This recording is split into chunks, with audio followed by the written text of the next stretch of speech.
नागपुर में राजस्व मंत्री चंद्रशेखर बावनकुळे ने कहा कि मुख्यमंत्री देवेंद्र फडणवीस के नेतृत्व में किसानों के हित में एक ऐतिहासिक निर्णय लिया गया है। अब किसान जब फसल ऋण लेंगे तो 2 लाख रुपए तक के ऋण पर कोई भी स्टैंप ड्यूटी नहीं देनी होगी। उन्होंने बताया कि इस संबंध में नोटिफिकेशन जारी कर दिया गया है और आज से ही यह निर्णय लागू होगा। सभी सहकारी बैंक और रिजर्व बैंक के माध्यम से संचालित बैंक इस फैसले का पालन करेंगे।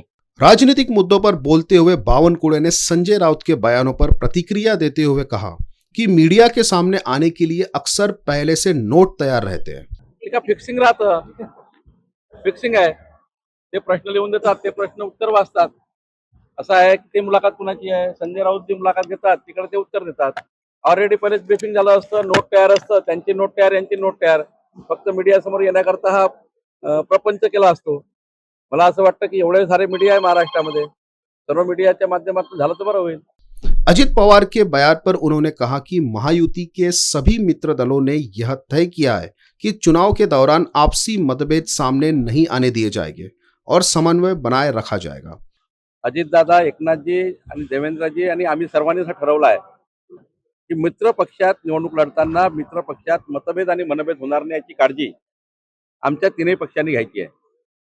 अजितदादा असे का बोलले मला माहित नाही, त्यांनी बोलायला नको आहे। अजितदादाने बोलायला नको आहे कारण आम्ही सर्व नेत्यांनी बसून ठरवलं आहे, आम्ही सर्व समन्वय समितीच्या पदाधिकाऱ्यांनी बसवून ठरवलं आहे।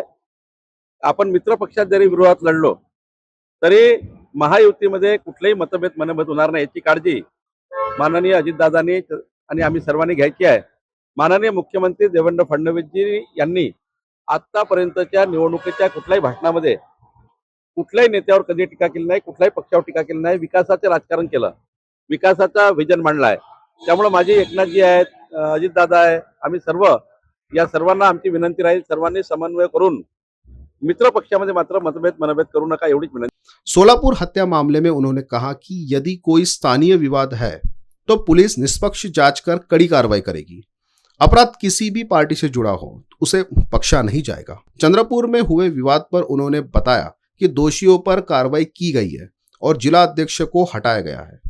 गढ़चिरौली में मां बालक की मृत्यु को उन्होंने दुर्भाग्यपूर्ण बताते हुए कहा कि जिलाधिकारी से चर्चा कर पूरे मामले की जानकारी लेंगे। बिन विरोध चुने गए नगर सेवकों को उन्होंने विकास की राजनीति का परिणाम बताया और कहा कि महाराष्ट्र में किसी पर दबाव डालने की परंपरा नहीं है। मुख्यमंत्री के चुनाव प्रचार को लेकर उन्होंने कहा कि रोड शो और व्यापक प्रचार के माध्यम से जनता तक पहुंच बनाई जाएगी।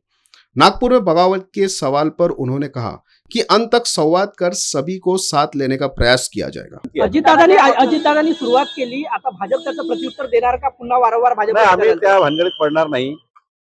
आम्ही मित्र पक्षामध्ये मोठ्या भावाच्या रूपामध्ये आहोत, त्यामुळे आम्ही कुठले उत्तर देणे, काही टीका टिप्पणी करणार नाही। पण अजितदादाला माझी विनंती आहे किंवा सर्वांनाच माझी विनंती आहे मित्र पक्षातल्या सर्व पक्षांना की आपसामध्ये समन्वय, मतभेद आणि मनभेद हे होणार नाही याची काळजी घेतली पाहिजे। सोलापूरमध्ये एका मनसैनिकाची काल हत्या झाली, भाजपच्या प्रभाग 2च्या तिथल्या जे नगरसेवक उमेदवार आहेत त्यांच्यावरही पुन्हा या प्रकरणी नाही, ठीक आहे, जर तिथे काही स्थानिक वाद झाला असेल आणि तिथे जर घटना घडली असेल तर पोलीस त्याचा तपास करतील आणि पोलीस त्याच्यावर कारवाई करतील। भाजपचा राव की काँग्रेसचा राव, गुन्हा आहे गुन्हा आहे आणि गुन्हा करू नये। भाजपच्याही कार्यकर्त्यांनी कुठले गुन्हे करू नये, गुन्हे मान्य नाहीये।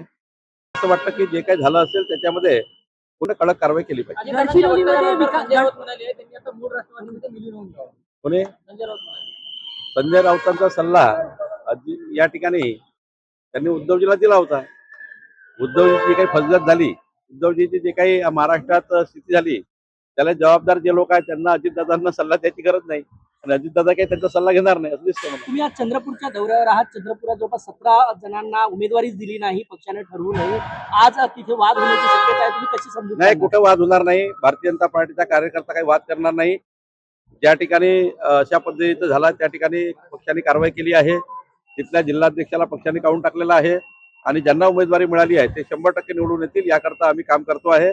मी स्वतः सुधीरभाऊ मुनगंटीवार, मान्य जोरगेवारजी, मदन येरावारजी, संजयजी, अशोक नेतेजी आम्ही सर्व बसणार आहोत आणि आता निवडणुकीच्या मोडमध्ये आम्ही गेलेलो आहोत। तिकिटाचा विषय संपलेला आहे, 100% 51% मतं घेऊन जिंकू।